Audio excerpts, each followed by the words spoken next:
වසරක ඇවෑමෙන් අපි යලි යථා තත්ත්වයට පත්වෙමින් රට සංවර්ධනය කරමින් නිෂ්පාදන ක්‍රියාවලිය ආරම්භ කරමින් කොවිඩ් සමග සටන් වදිමින් කොවිඩ් එක්ක ජීවත් වෙමින් නැවත සාමාන්‍යකරණයට පිවිසිලා තියෙනවා. විවිධ ආයතන නැවත සාමාන්‍ය තත්ත්වයට පත් වෙලා ඒ කටයුතු ඉටු කරමින් යනවා. ඒ වගේම ලංකාවේ ප්‍රශස්ත මට්ටමේ තිබුණු ඇතැම් ආයතන කොවිඩ් සමයත් එක්ක తాවකාලික විරාමයක් අරගෙන තිබුණා. හැබැයි මේ වෙනකොට මුළු රටම සක්‍රිය වෙලා තිනවා.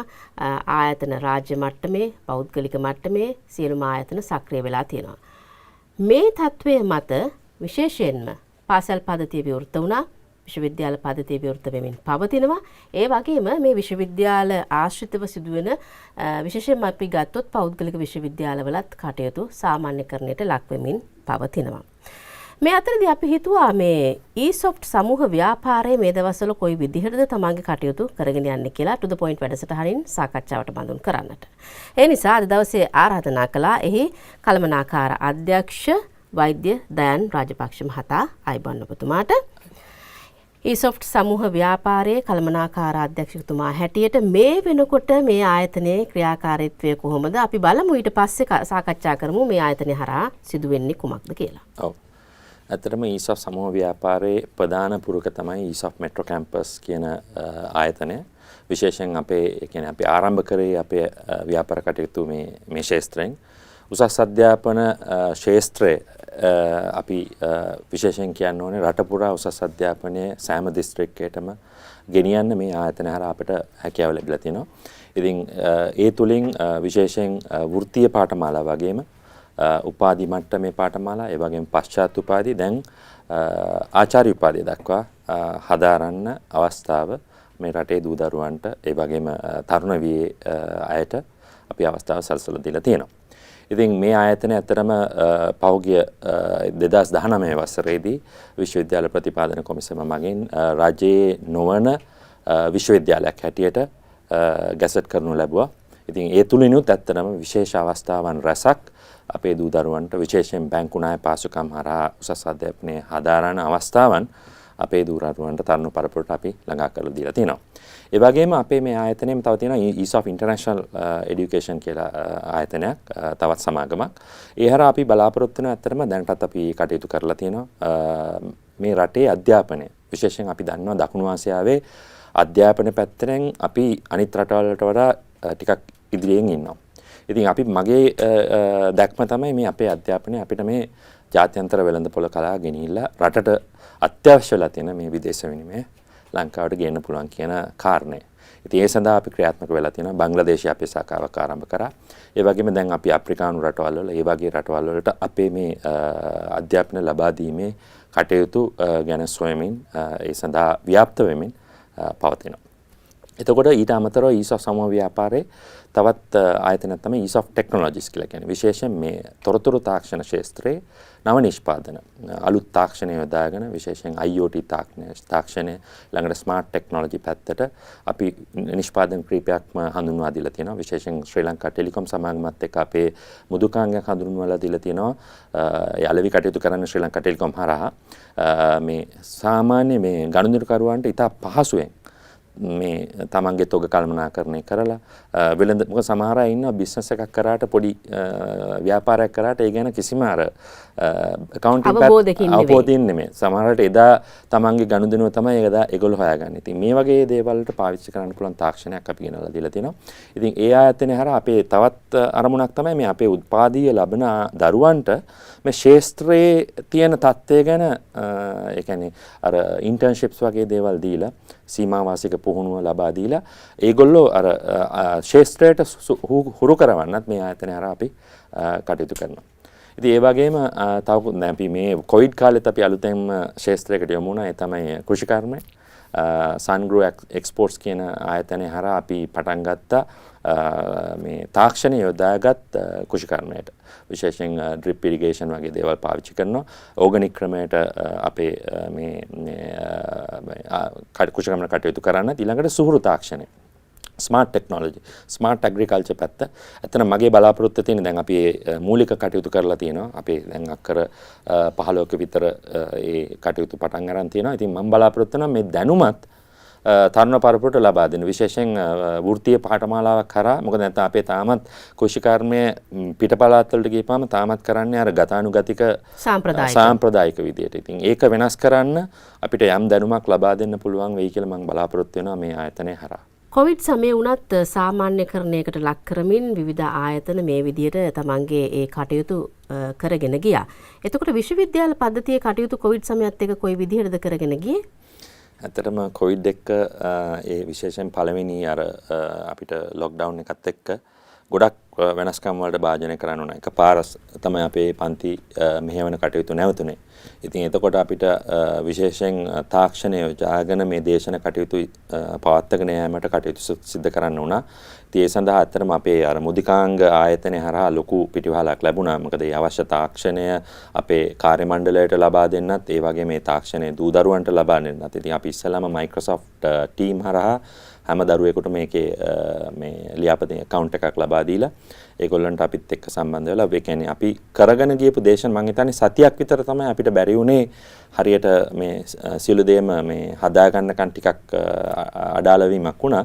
මම හිතන්නේ සතියක් දෙකක් යනකොට සියලුම දේශන කටයුතු මේ දුරස්ත ක්‍රමයට virtual classroom හරහා අපි කරන්න යෙදුණා.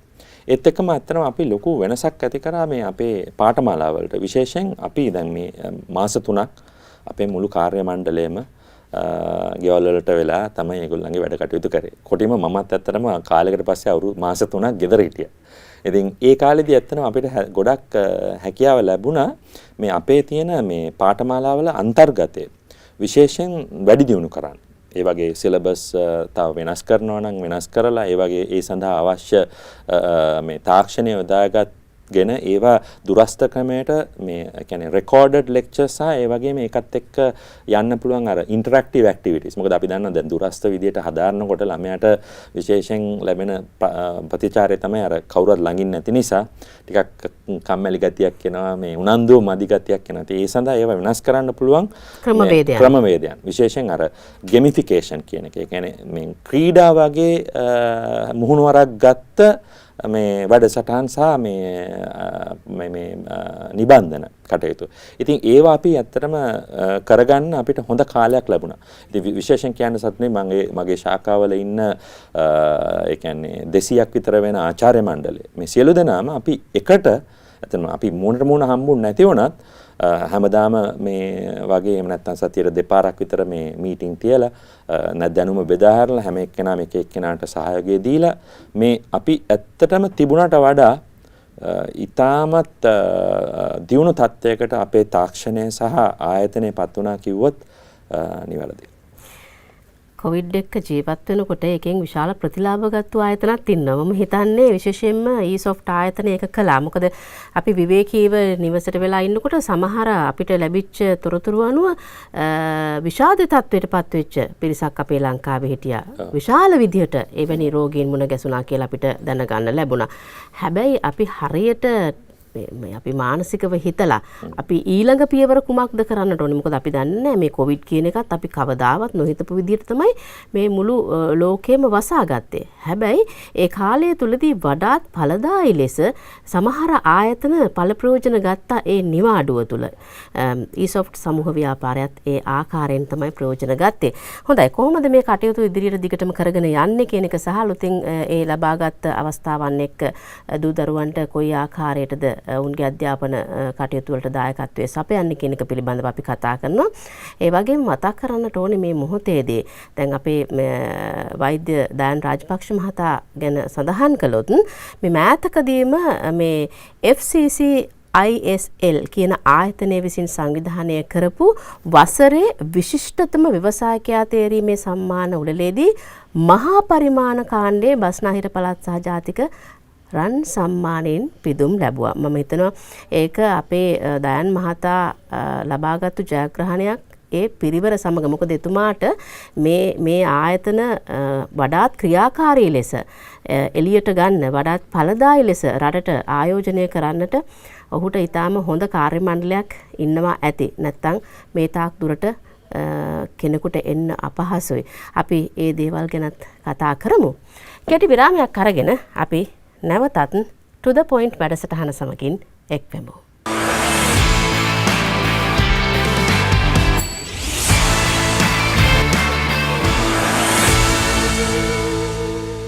විරාමෙන් පසුව යලිත් to the point.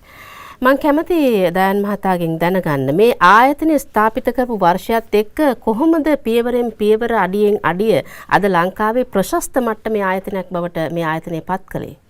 ඔව් ඇත්තටම මගේ කුඩා කල තිබුණු ආසාවක් එක තමයි මම මේ ශාස්ත්‍රයට යොමු වෙන්නේ. විශේෂයෙන් මම වෛද්‍ය විද්‍යාලයේ හදාරන කාලේ ඉඳන් මම IT තොරතුරු තාක්ෂණ දේශන කටයුතු වල නියැලු වුණා. ඒදී මට ඒ දරුවන්ගෙන් ලොකු ප්‍රතිචාර හම්බුණා. ඒ කියන්නේ මම උගන්වන්නේ හොඳට තේරෙනවා කියන එක තමයි මට අහන්න ලැබුණේ හැම විටම. ඒත් එක්ක තමයි මම ඇත්තට මේ වගේ ආයතනයක් වසර 2000 දී මම සීමා වාසික පුහුණුව කරන කාලේ තමයි මේ ආයතනේ පටන් ගන්නේ. ඉතින් වෛද්‍යවරයෙක්ගේ සීමා වාසික පුහුණුව කියලා කියන්නේ මේ කර ළඟටම වැඩ තියෙන දුෂ්කර කාලයක්. ඉතින් ඒ වුණාට මට වෙලාව තිබ්බා මගේ අර ආසාවට මේ ආයතනයේ ඉතාමත් පොඩියට අපි වර්ගඩි 2000ක වගේ තැනක තමයි මේ ආයතනය පටන් ගත්තේ. සේවක මහතුන් 4 දෙනෙක් තමයි ඒ කාලෙදී ආයතනයේ හිටියේ. ඉතින් ඕක ටිකෙන් ටික මම ඇත්තටම ඊට පස්සේ මගේ සීමා වාසික පුහුණුව ඉවර කරලා වෛද්‍යවරයෙක් හැටියට කටයුතු කරන ගමන් තමයි මම මේ ආයතනයේ මෙහෙව්වේ විශේෂයෙන් සතියන්තේ. පුංචි බාධා කිරීමක් කරන්නම් බොහෝ විට ව්‍යවසායකයෙක් තමන්ගේ ආයතනයක් ස්ථාපිත කරනකොට මූලිකවම මේ සමහර අය ඉන්නවා මේ පස්මහ බැලුම් බලන. ඒ කියන්නේ අපිට තැනක් තියෙන්න ඕනේ, මුදල් තියෙන්න ඕනේ, පිරිසක් ඉන්න ඕනේ. දැන් මෙහෙම සමහර විට ලොකු සැලසුම් හදනකොට අපිට අර ආයතනය ගිලිහිලා යනවා. අපේ හීනේ බොඳ වෙලා යන අවස්ථා තියෙනවා. මම කැමති ඔබ කොහොමද එතන හිතන්නේ? වෛද්‍යවරයෙක් විදියට උනත් ඔබ විශාල මුදලක් එකපාර උපයගෙන ආයතනයක් පටන් ගත්තා විය නොහැකි මම හිතන විදියට. අනිවාර්යයෙන්. ඇත්තටම මන් ළඟ තිබුණු පොඩි මුදලක් තමයි යොදෙව්වේ. ඊට අමතරව මගේ පියාගෙන් යම් මුදලක් ලබා ගත්තා. ඒ වගේම මාත් එක්ක මුල කාලේදී සම්බන්ධ වුණා මගේ මිත්‍රයන් කීප දෙනෙක්. ඔවුනුත් අධ්‍යක්ෂකවරුන් හැටියට මේ ආයතනයට සම්බන්ධ වුණා. එහෙම එකතු කරගත්ත ප්‍රාග්ධනයකින් තමයි අපි මේ ආයතනය පටන් ගත්තේ. ඒකත් ලොකු විශාල මුදලක් නේ. මම හිතන්නේ ඒ කාලේට රුපියල් මිලියනයක් වගේ මුදලකින් තමයි මේ ආයතන අපි පටන් ගත්තේ. ඉතින් පටන් ගන්නකොට මට තිබ්බේ පරිගණක එක දේශක එක මේ කම්පියුටර් ලැබ් එකක් විතරයි. ඉතින් ඒකේ තිබුණේ කම්පියුටර්ස් මං හිතන්නේ 8ක් විතර වගේ. ඉතින් ඒ වගේ ඉතාමත් පොඩියට පටන් ගත්ත ආයතනයක් තමයි මේ තාත් දුර ගමනක් ආයේ. මොකද අපි මගේ කුඩා කාලේ තිබුණු හිටන් මට දෙමව්පියන්ගෙන් ලැබුණු දෙයක් තමයි මේ think big but start small. ඒ කියන්නේ අපිට ලොකු ගමනක් යන්න පුළුවන්. නමුත් අපිට මුලදී අපි මේ දෙයට ප්‍රවිෂ්ඨ වෙන්න, අපි මේ දේ අත්දැකීම් ලබා ගන්න ලොකු දෙයක් කරලා එකපාරට හිරවනවට වඩා හොඳයි තමන් පොඩියට ආරම්භ කරලා ඒ අවස්ථාවන් ලැබෙන හැටියට ඉදිරියට යන්න. ඉතින් මම ඇත්තටම අවුරුදු 5ක් යනකම් මේ ආයතනයේ කිසිම ශාඛාවක් ආරම්භ කරේ නැහැ. මොකද මම කරේ පාඨමාලාව හදපු එක, පාඨමාලාවල විෂය නිර්දේශ හදාගත්තු එක, පොත් හදපු එක. ඒවා ටික තමයි මම සූදානම් වුණේ. ඊට පස්සේ අපේ පළවෙනි ශාඛාව අපි ආරම්භ කරන්නේ මම ඇත්තටම ව්‍යාපාරයකට වඩා මම මේක අර දැන් ගොඩක් දෙනෙක් හිතුවා නම් කොළඹින් පස්සේ අනිවාර්යෙන් ආරම්භ කරන්නේ මහනුවර. හැබැයි මම ගිහිල්ලා මගේ පළවෙනි ශාඛාව ආරම්භ කරන්නේ කුරුණෑගල. ඒ මගේ ගම නගරේ මම හිතුවා මේ පැත්තට මම සේවයක් කරන්න ඕනේ. ඒ නිසා තමයි කුරුණෑගල පළවෙනි ශාඛාව අපි ආරම්භ කරනවා. ඒ කියන්නේ ඔබ මේ හරහා වඩා තෘප්තිමත්ව තමයි මේ ආයතනයේ ගෙන යන්නේ. ඔව් මම අද වෙනකොට ඇත්තටම වසර 30ක් වෙනවා මේ පරිගණක දේශන කටයුතු කරන. ඉතින් ඒ සඳහා ඒයින් ලැබුණු තෘප්තිය මම හිතන්නේ මගේ ආයතනයේ මේ ලබාගත් දිනුවට වඩා මට තෘප්තියක් ලැබෙනවා යාර. මොකද අද දේශ විදේශ වල හොඳ රැකියාවල ඉන්න විවිධ රටවල් වල සේවය කරන මගින් ඉගෙනගත්තු ගෝල පරපුරක් මට ඉන්නවා. ඉතින් ඒක මට ඇත්තටම ඉතාමත් සතුටුදායක කාරණයක්. හොඳයි. දැන් පහුගිය කාල සීමාවේදී යම් ප්‍රමාණයක් බොහෝ විට මූලික වශයෙන්ම මාස 3ක කාලයක් මේ ලංකාව සම්පූර්ණයෙන්ම මගේ වසා දමා තිබුණා මාස 3කට ආසන්න කාලයක්. දැන් මේ කාලෙන් පසුව සාමාන්‍යකරණයකට ලක් වෙනවා. දැන් එතකොට කොහොමද මේ ආයතනය තුල වැඩ කටයුතු කරනකොට සෞඛ්‍ය ආරක්ෂිත ක්‍රමවේද පාවිච්චි කළේ? ඔව් ඇත්තටම අපිට රජයේ විශේෂයෙන් සෞඛ්‍යාංශ වලින් සහ අනිකුත් අංශ වලින් ලැබුණු උපදෙස් අනුව තමයි අපි කටයුතු කරේ. විශේෂයෙන් අර මූලික දේවල් වලට තමයි අපි වැඩි අවධානයක් යොමු කරේ. දුවස් ස්වභාවය දරුවන් අතර තියාගන්න, ඒ වගේම හැම වෙලාවෙම මුඛ ආවරණයක් පළඳින්න, ඊළඟට hand sanitizer අපි හැම ආයතනයකම ලබා දුන්නා. එනකොටම ඒවා පාවිච්චි කරන්න, ඒකාන්ත උෂ්ණත්වය මනින එක හැම වෙලාවෙකම මේ කටයුතු අනුගමනය කරා. ඒ වගේම ඉතින් අපිට ඇත්තටම මේක තරුණ තරුණ කණ්ඩායමක් තමයි අපේ ආයතන වලට එන්නේ. ඉතින් ඒගොල්ලෝ ගොඩාක් වෙලාවට අපිට අර ඒගොල්ලෝ පාලනය කිරීමේදී සමහර අයට ඒගොල්ලන්ට අර වගකීම තේරෙන්නේ නැහැ. මේක මේ දුරස්ථ භාවයේ රැකෙමින් ඉන්න කිව්වට. ඉතින් අපි පන්ති කාමරවල මේ තියෙන arrangement එක පවා වෙනස් කළා. ඒ කියන්නේ අර පුටුවක් දාන්න නැතුව පුටු ඔක්කොම අයින් කරා. මොකද පුටුවක් අර දාපුවම අපි කතිරයක් ගහලා තිබ්බත් ඕක ඉඳ ගන්නවා. මොකද තරුණ අයට ඒක සමහරලාට ඒගොල්ලන්ට පාලනය කරගන්න අමාරුයි. ඉතින් ඒ වගේ අපි ඒ අවශ්‍ය කටයුතු ඒ කාලේදී සියලු දේම කරා, දැනුවත් කිරීම කරා, කොටිම වීඩියෝ වගේ වැඩසටහන් හදලා දරුවන් අතර ප්‍රචාරණය කරා. ඒගොල්ලන්ට මේකේ තියෙන අවදානම සහ ඒ සෞඛ්‍ය පුරුදු වලට අනුගත වීමේ වැදගත්කම. ඉතින් ඒ වගේ අපි අපේ කාර්ය මණ්ඩලයටත් ඒ දැනුම ලබා දීලා ඒ හරහාත් අපි මේ හැම දරුවෙකුටම මේ දේවල් කරා. ඉතින් මම හිතන්නේ අපිට කියන්න සතුටුයි අපි ලැබුණු ඉඩකඩ වනුව සමහර අවස්ථාවල අපි දරුවන්ව මේ විශේෂයෙන් විභාග සඳහා ගෙන්නන්න අවශ්‍ය වුණා. ඒ කියන්නේ අධ්‍යාපනයේ මේ දුරස්ථව ලබා දුන්නත් විභාගවලට ගෙන්නන්න ඕනේ වුණා. කාර්ය මණ්ඩලය ගෙන්නන්න අවශ්‍ය වුණා සමහර විටදී. නමුත් ඉතින් අපේ ආයතනයේ තුල මේ කොවිඩ් වසංගතයේ පැතිරීම අපිට සම්පූර්ණයෙන් පාලනය කරගන්න හැකි වුණා මේ තත්ත්වයන් යටතේ වැඩ කරලා. හොඳයි, මේ ඊසොෆ්ට් සමූහ ව්‍යාපාරයේ කළමනාකාර අධ්‍යක්ෂවරයා විදිහටයි මම මේ ප්‍රශ්නේ ඔබෙන් අහන්නේ. දැන් මේක අපි නොහිතුණු වෙලාවක ඇතිවෙච්ච තත්වයක් COVID-19 කියන්නේ. මේක අපිට විතරක් වෙච්ච දෙයක්ුත් නෙමෙයි. මේක මුළු ලෝකෙටම වෙච්ච ප්‍රශ්නයක්.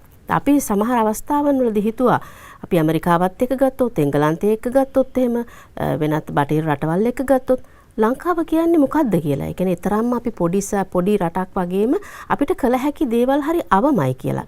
හැබැයි මේ කොවිඩ් අපිට පෙන්නලා දීපු දෙයක් තමයි මේ වගේ වසංගත තත්වයන් වලදී පක්ෂ පාට ભેද ಜಾති ආගම් කුල කිසිවකට වෙනස් විදියට සලකන්නේ නැහැ කියන එක. ඒ අතින් අපි බලනකොට අපේ රට ඊටාම ඉස්සරහින් ඉන්නවා කොවිඩ් පාලනයේදී. හැබැයි අපේ රට මොනතරම් ප්‍රශ්න තිබුණත් සක්‍රියව ඉදිරියට යන්නට ඕනේ. දැන් සමහරව හිතනවා නම් සමහර වෙලාවල් වලදී තවමත් අපිට අදහස් එනවා යම් ප්‍රදේශවල මේ කොවිඩ් රෝගීන් මුණ ගැහුණාම ඇයි ඒ ප්‍රදේශය වහන්නේ නැත්තේ? එහෙම නැත්නම් ඇයි ඒවට නිසි පියවර ගන්න නැත්තේ කියලා. නමුත් අපේ අද සෞඛ්‍ය ශාස්ත්‍රය සහ අපේ රටේ ඉන්න මේ ජනතාව අතර තියෙන මේ සංහිඳියාවේ පුදුමය ගැන මම ඔබෙන් අහන්න කැමතියි. ඔව්, ඇත්තටම දැන් මේ තත්ත්වයේ උඩ ඇත්තටම අපිට අත්දැකීම් ටිකක් අපි මුලින්ම මාස 3ක් අර ලොක්ඩවුන් එකක් කරපු එක හොඳයි. මොකද කිසි කෙනෙකුට හිතා ගන්න බැරි වුණා. නමුත් ඒ අනුව අපි දැනගත්තා මේකේ අපේ රටට තියෙන බලපෑම, අපේ දේශගුණික තත්ත්වයන් එක්ක මේ වෛරස් එක්ක කොයිත විදියටද ව්‍යාප්ත වෙන්නේ, විශේෂයෙන් ජීවිත හානි වලට තියෙන අවදානම ගැන අපිට හොඳ දැනුමක් ලැබුණා. ඉතින් මම හිතන්නේ දැන් වෙනකොට මහ ජනතාව තේරුම් ගන්න තියෙනවා මේ ආසාදනය වෙන්න පුළුවන්. ඒ වුණත් සමහරලාට තමහරාට දැන් පවුලේ කෙනෙකුට හැදුනත් පවුලේ අනිත් අයට හැදෙන්නේ නැතුව වළක්ව ගන්න ඕන තරම් ක්‍රමවේද තියෙනවා. ඊට අවස්ථාව තියෙනවා.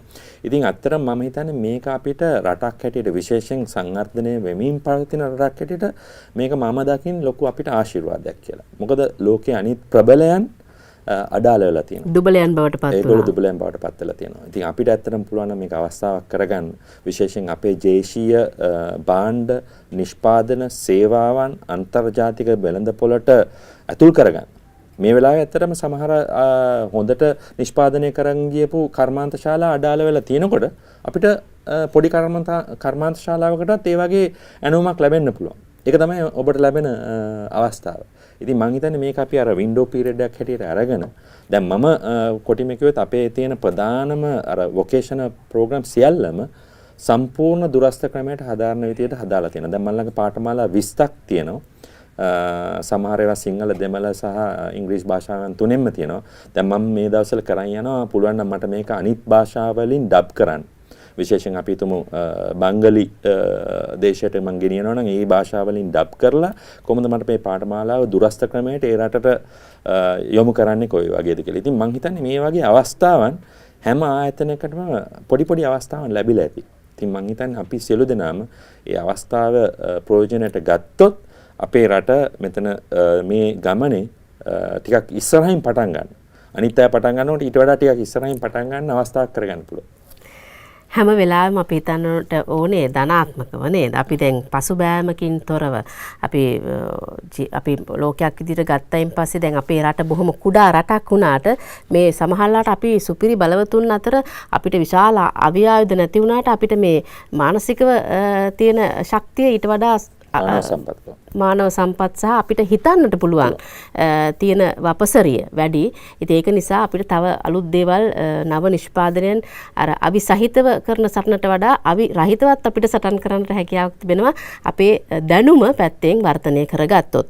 තාක්ෂණය සහ අධ්‍යාපනය මේ අවස්ථාවන් දෙක කොච්චර අපිට ප්‍රායෝගිකව වැදගත් වෙනවද කියන කාරණාව මම හිතනවා මේ COVID-19 වලදී ඊටාම හොඳ ආදර්ශයක් අපිට සැපයුවා. ඒ නිසා අපි ඒ ගැන කතා කරමු කෙටි විරාමයක් අරගෙන.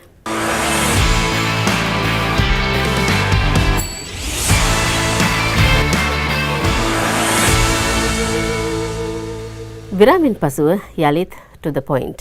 අපි කතා කරමින් සිටි අද දවසේදී මේ ESOP සමූහ ව්‍යාපාරය කොවිඩ් සමයත් එක්ක සාමාන්‍යකරණයට ලක් වෙමින් ඒ කටයුතු කරගෙන ගියේ කොයි ආකාරයෙන්ද කියන කරුණු පිළිබඳව එහි කළමනාකාර අධ්‍යක්ෂ වෛද්‍ය දයන් රාජපක්ෂ මහතා සමගින් තාක්ෂණය සහ අධ්‍යාපනය අපි හැම විටම අධ්‍යාපනයට මුල් තැනක් දෙනවා.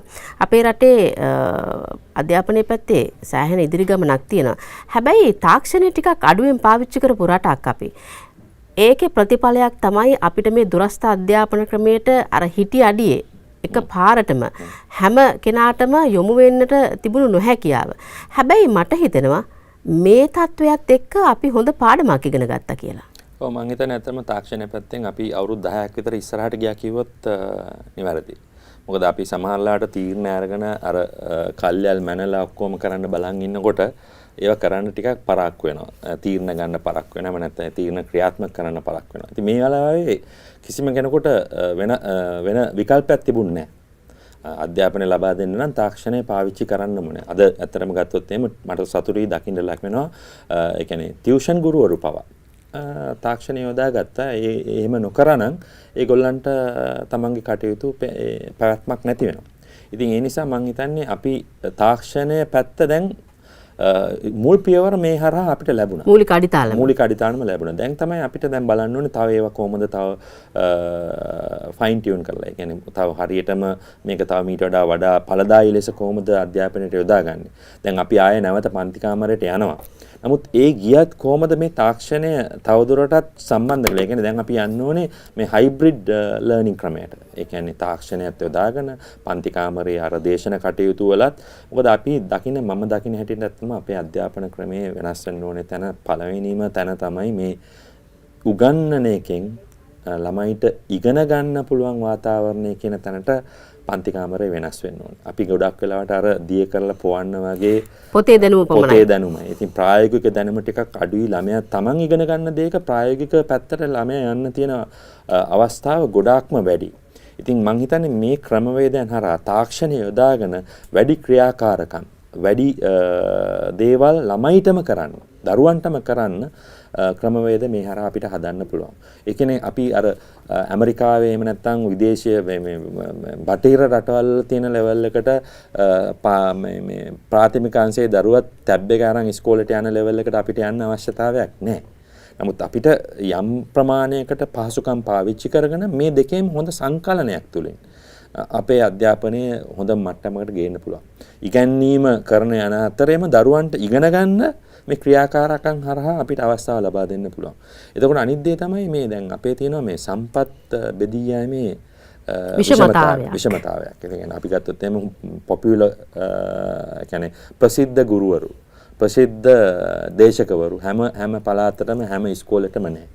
ඒ නිසා අපේ ඇත්තරම සාම්ප්‍රදායික විදියට අපි ගොඩක් වෙලාවට ප්‍රමුඛ පාසල් එහෙම නැත්නම් ප්‍රසිද්ධ පාසල් කියලා දෙමව්පියන් පුළුවන් තරම් උත්සාහ කරනවා මේ පාසල් වලට දරුවන් දාන්න. ඉතින් මේවටත් මම හිතනවා අපිට විසඳුම් හොයන්න අපේ ඉන්න හොඳ ගුරුවරුගේ දැනුම තව මේ වගේ අපිට පුළුවන් ඇත්තරම දේශන පටිගත කරලා ඒ ගුරුවරුගේ දැනුම ඒ අවට පාසල් වලටත් දෙන්න. ඉතින් ඒ නිසා තමයි මම හිතන්නේ ලොකු වියදමක් අපිට යන්නේ නැහැ. තියෙන සම්පත් පාවිච්චි කරලා ඒවා තවදුරටත් ක්‍රමානුකූලව බෙදා හැරලා ඵලදායීතාවය වැඩි කරන්න පුළුවන් කියන එක මට හිතෙනවා ඇත්තටම මේ ලැබුණු ආරම්භය තුලින්. මම ඔබතුමා වෛද්‍යවරයෙක් නිසායි මේ ප්‍රශ්න යොමු කරන්නේ. දෙමව්පියෝ හැම විටම උත්සාහ කරනවා දරුවව දොස්තර කෙනෙක් හරි ඉංජිනේරුවෙක් කරන්න හරි. හැබැයි මට හිතුණා මේ e-soft සමූහ ව්‍යාපාරය හරහා මේ ගොඩනැගෙන අධ්‍යාපනය ඊට වඩා වෙනස් කියලා. අපිට පුළුවන්කමක් තියෙනවා නම් පිට රටකට යවන්න හොඳ බඩු බාසුන්නෑ කෙනෙක්. එහෙම නැත්නම් හොඳ මේසන් බාස් කෙනෙක්. එතකොට අපේ රටේ මේ රැකියා විෂමතාවය ගත්තොත් එහෙම මේ බඩු බාසුන්නට අපේ මේ තියෙන මේ ගමේම තියෙන මතයක් කවදාවත් ගොඩ නැගෙන්න බෑයි කියලා කියනවා. නමුත් මට හිතෙනවා අපි අන්න ඒ රැකියාව හිමිවිය යුතු ස්ථානයට අපේ දැනුම ලබා දෙන්න හොඳම කාලය ඇවිල්ලා තියෙන්නේ. ඔව් දැන් ඇත්තටම ඔය කියන தත්ත්වය ටිකක් දුරට වෙනස් වෙලා තියෙනවා. අඩුම වශයෙන් මේ නාගරික පැත්තේ දෙමව්පියන් දැන් බලන දරුවන් මොන ශාස්ත්‍රයට වැඩි දක්ෂතාවයක් දක්වන්නේ මොනවද ඒගොල්ලන් කරන්න ආස අපි කියන අපිට තියෙන පැෂන් එකට දරුවව ගෙනියන්න පුළුවන් නම් ඒගොල්ලන්ට යන්න පුළුවන් දුර ගොඩක් වැඩි. ඉතින් හැම කෙනෙකුටම ඇත්තටම ඉංජිනේරුවරයෙක් හරි නැත්නම් වෛද්‍යවරයෙක් හරි වෙනවා කියන එක මම නම් පොඩි කාලේ ඉඳන්ම අනුමත කරපු දෙයක් නෙමෙයි. මොකද එහෙම වුණාම වෙන්නේ හැමෝම එක ට්‍රැක් එකේ දුවන්න ගියපුවාම අර අනවශ්‍ය ආතතියක් මානසික පීඩනයක් දරුවන්ට ඇති වෙනවා. හැබැයි අපි ඊට වඩා වෙනත් ක්‍රම දැන් කෙනෙකුට ක්‍රීඩාවට දක්ෂතාවය තියෙන කෙනාට ඒ තිනුන් ඉස්සරට යන්න පුළුවන්. කලාවට දක්ෂ, එහෙම නැත්නම් සංගීතයට දක්ෂ, සින්දු කියන්න දක්ෂ දරුවෙක්. එතනින් ගෙනිලා අපිට පුළුවන් එයාව අන්තර්ජාතික වේදිකාවටත් නගවන්න. එයින් රටට ලැබෙන කීර්තිය එයා විශේෂඥ වෛද්‍යවරයෙක් වුණා වගේම කීර්තියකුත් අපිට ලබා ගන්න පුළුවන්. මම හිතන්නේ දෙමව්පියන්ගේ සිත් දැන් වෙනස් වෙමින් පවතිනවා. අපි ලෝකයට මේ ආවරණය වෙනකොට, නිරාවරණය වෙනකොට අපිට ඒ අලුත් දේවල් අපිට තේරෙනවා. ඉතින් ඔබ කිව්වා වගේ දැන් ඇත්තටම මේ අපි දැන් අපේ විදේශ ශ්‍රමිකයන් ගත්තත් අපි ඉස්සර ඇවිත් අන්ස්කිල්ඩ් ලේබර්. ඉතින් ඒකෙන් ඇත්තටම රටට ලැබෙන ප්‍රතිලාභය ගොඩක් අඩුයි. ඉතින් ඊට වඩා ඔබ කියනවා වගේ ඇත්තටම තාක්ෂණය යොදාගත් වඩු කාර්මිකයෙක්. එහෙම නැත්නම් තාක්ෂණය යොදාගත් මෝටර රථ කාර්මිකවරයෙක්. ඒ වගේ පැතිවලට අපිට පුළුවන් නම් මේ තරුණ පරපුර යොමු කරන්න. ඇත්තටම අපි දැන් ඉස්සර බලන්නේ මේ උපාධියක්ද නැත්නම් සහතිකයට මේ දැන් වැඩක් සහතිකයක් අවශ්‍යයි. මොකද සමහරවිට පිළිගැනීම ලැබෙන්නේ මේ කොච්චර දුරට මත. හැබැයි අද කොච්චර දුරට ඉස්සරහට යන්න පුළුවන්ද කියන එක තීරණය වෙන්නේ Tamanට තියෙන කුසලතාවය. Taman සහතිකේ අරගෙන ආයතනය ඇතුළට ගියාට ආයතනය තුළ වැඩ කරන්න බැරි වුණු තැන නිකම්ම එළියට වැටෙනවා. එතන වැඩ කරන්න පුළුවන් වෙන්න ඕනේ දෙකයි තියෙන්න ඕනේ මගේ හැටෙන. එකක් තමයි අපේ අත්වලට තියෙන්න ඕනේ මේ කුසලතාවය, හිතට තියෙන්න ඕනේ හොඳ ආකල්පයක්. ඇටිටියුඩ් එක හොඳ වෙන්න ඕනේ. හැම අභියෝගයකම ධනාත්මකව අපි ගන්න පුළුවන් තත්ත්වයට මේ තරුණ පරපුර පත් කරන්න පුළුවන් නම් ඇත්තටම ඒගොල්ලන්ගේ ආවේනික මාර්ගයක් ඔස්සේ උසස් තැනකට සමාජයට වැඩදායි ඵලදායි තැනකට අපිට ගෙනියන්න පුළුවන්. හොඳයි අපි කෙටි විරාමයක් අරගෙන යලිත් මේ කතා බහට එක්වෙමු.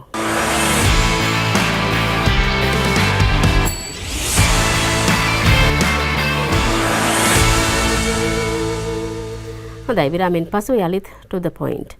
මම කැමතියි ඔබතුමාගෙන් දැනගන්න දැන් විශ්වවිද්‍යාල පද්ධතිය ගත්තහම පෞද්ගලික මට්ටමේ මේ විදිහට ස්ථාපිත වෙන විශ්වවිද්‍යාල වලට තිබෙන අභියෝගයන් මොනවද කියලා?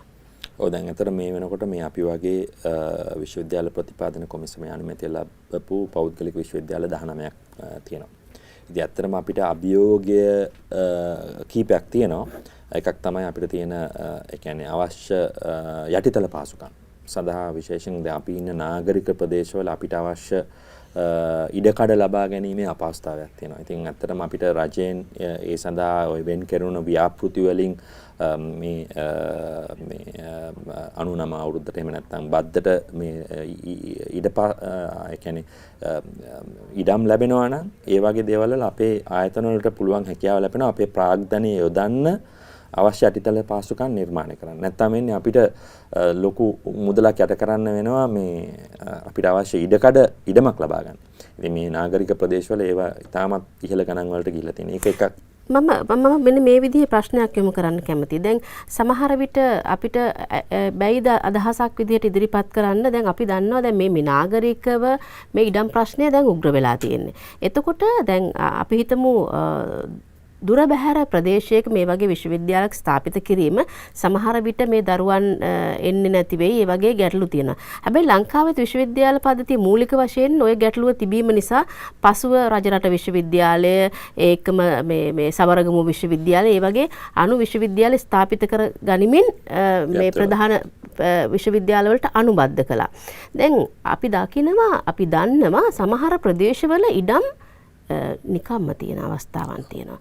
ඇත්තටම බැරිද දැන් දරුවෙකුට අපි හිතමු දරුවන් 2000ක් විතර විශ්වවිද්‍යාලයකට දාන්න පුළුවන් විදියට කොළඹින් දුර බැහැරව ගිහිල්ලා ඒ රාජ්‍ය අනුග්‍රහය සහිතව ඉඩමක අපිට අවස්ථාවක් ලැබුණොත් ඒ දරුවන්ට නේවාසික පහසුකම් ලබා දීම මගින් හෝ ඒ අධ්‍යාපනයේ තව විසිරුවා හැරීමක් රට පුරාම කරන්නට හැකියාවක් තිබෙනවා නේද?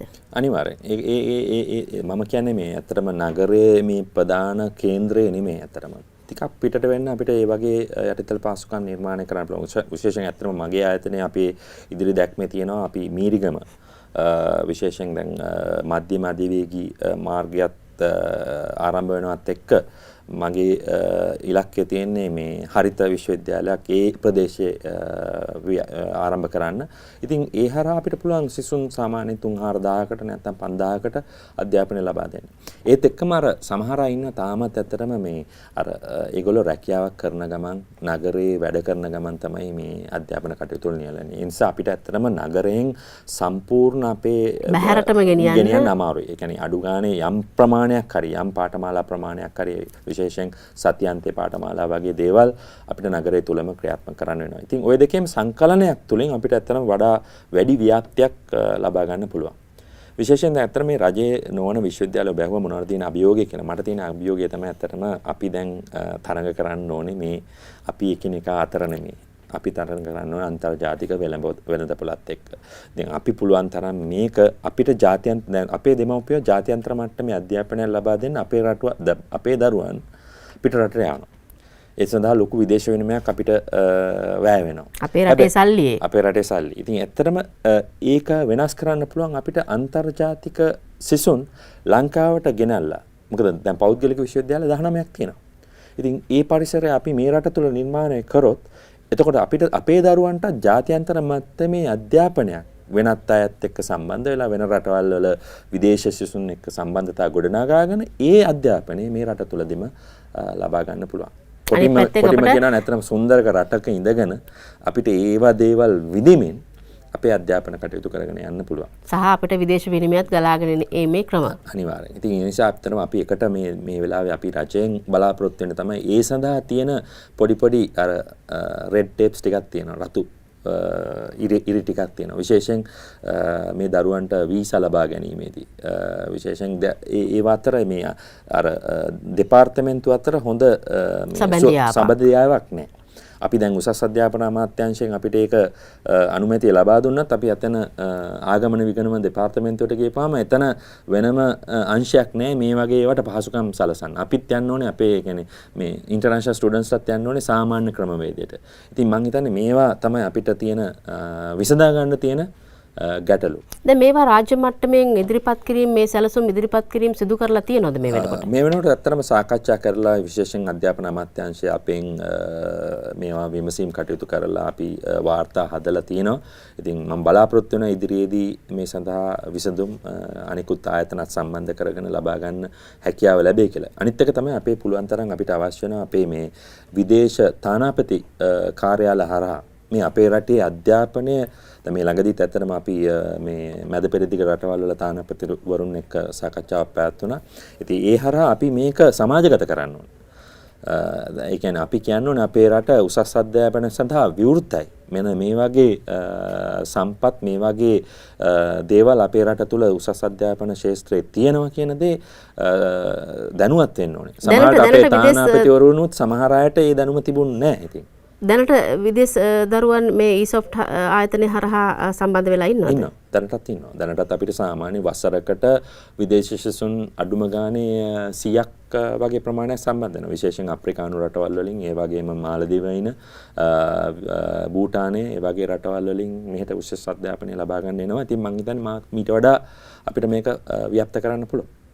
හොඳයි. දැන් ඊට අමතරව ඊසොෆ්ට් ආයතනය තව ඉදිරි වසරවල වෙනස් සැලසුම් දැන් එකක් මම හිතනවා බොහොම සුබදායි අපිට ආරංචියක් ලැබුණා මීරිගම ප්‍රදේශයේ අලුත් විශ්වවිද්‍යාලයක් ස්ථාපිත වෙන්නට යනවා කියලා හරිත විශ්වවිද්‍යාලයක්. ඉදිරි තව වෙන සැලසුම් මොනවද? ඔව් එකක් තමයි අතර මගේ එක ඉලක්කයක් තමයි මේ අපේ අධ්‍යාපනය අන්තර්ජාතික වෙළඳපොළට ගෙනියන්න ඕනේ කියන දේ. ඒ සඳහා අතර මට දැන් හොඳ ප්‍රවේශයක් තියෙනවා. මොකද ඩිස්ටන්ස් ක්‍රමයට, ඒ කියන්නේ ඔන්ලයින් සහ ඩිස්ටන්ස් ලර්නින් ක්‍රමයට අපේ යම් පාඨමාලා ප්‍රමාණයක් විදේශ වෙළඳපොළට ගෙනියන්න හැකියාව තියෙනවා. මොකද මේක ඇත්තටම රටක අර බවුන්ඩරි එක ක්‍රොස් කරන්න තියෙන ලේසිම විදිය. දැන් මම ගිහිල්ලා ආයතනයක් ඒ ස්ථාපිත කරනවට තියෙන එන ගැටලු සියල්ලම නැහැ අන්තර්ජාලය හදා ඕන කෙනෙකුට ලියාපදිංචි වෙලා ලෝකේ කොහේ හරි ඉඳගෙන මගේ පාඨමාලාවක් හදාරන්න පුළුවන්. ඉතින් ඒක එක අංශයක්. අනිත් දේ තමයි දැත්තර මම අර අපි පෞද්ගලික විශ්වවිද්‍යාල අනුමැතිය ලැබුණත් එක්ක අපේ පහසුකම් වල ලොකු වැඩිවීමක් වෙන්න ඕනේ. ඉතින් මගේ ඇත්තටම මගේ සිහිනේ තියෙන්නේ කොළඹ නුවර සහ කුරුණෑගල ඒ වගේම ගාල්ලේ මේ ප්‍රධාන නගර 4ක ඔය දකුණු පළාත මධ්‍යම පළාත වගේ පළාත් නියෝජනය වෙන පමණින් නාගරික විශ්වවිද්‍යාල 4ක් සහ ඒ 4 එකට සම්බන්ධ කරන මීරිගම වගේ නගරයක පිහිටන හරිත විශ්වවිද්‍යාලය. ඉතින් එතන යන්න තමයි මගේ ඉලක්කය තියෙන්නේ. අඩුම තරමේ සිසුන් 20000කට පමණ අධ්‍යාපනය ලබා දෙන්න පුළුවන් ආයතනයක් බිහි කරන්න. දැනටත් අපි ඇත්තරම IT තොරතුරු තාක්ෂණය, ව්‍යාපාර කළමනාකරණය, සංචාරක සේවාවන්, ඉංජිනේරු වගේ අංශවල කටයුතු කරනවා. ඉතින් ඉස්සරහට බලාපොරොත්තු වෙනවා බයෝටෙක්නොලොජි, ඊළඟට ස්මාර්ට් ඇග්‍රිකල්චර්, ඒ වගේ තව නවීන තාක්ෂණය යොදාගත් නව පාඨමාලා, උපාධි පාඨමාලා හඳුන්වා දෙන්න බලාපොරොත්තුවක් තියෙනවා.